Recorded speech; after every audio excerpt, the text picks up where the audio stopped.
গাইবান্ধা জেলা শহর থেকে ৭ কিলোমিটার দূরে কঞ্চিপাড়া ইউনিয়নে ভাষারপাড়া বাঁধে ছোট্ট মেয়েকে নিয়ে বসবাস করছে রমিসা। 2004 সালে ক্যান্সারে স্বামী মারা যায়। তখন কোনো উপায় না পেয়ে রমিসা মায়ের কাছে আশ্রয় নেন।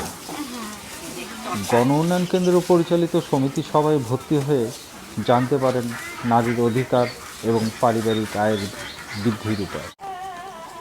হাঁস মুরগি পালনের উপর প্রশিক্ষণের পর 1600 টাকা ঋণ নিয়ে একটি ছাগল, 10টি মুরগি কিনে শুরু করেন পালন। গরু নিয়ে আবার সামলাছি, সামলানোর পর গরু নিয়েছি, স্ত্রী গরু একটার থেকে দুটোর থেকে 5টা গরু হয়েছে।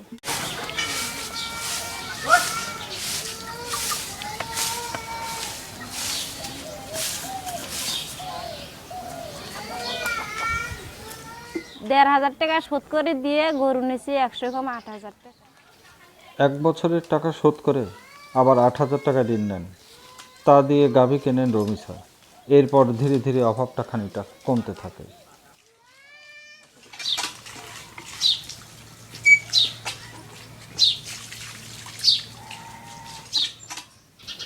রমিসার মেয়ে এখন 5ম শ্রেণীতে পড়ে। তার ইচ্ছা মেয়েকে পড়াশোনা করাবেন। বাড়িতে একটি খামার করার ইচ্ছা খুব। বর্তমানে রমিসার গরু 3টি, 9টি ছাগল।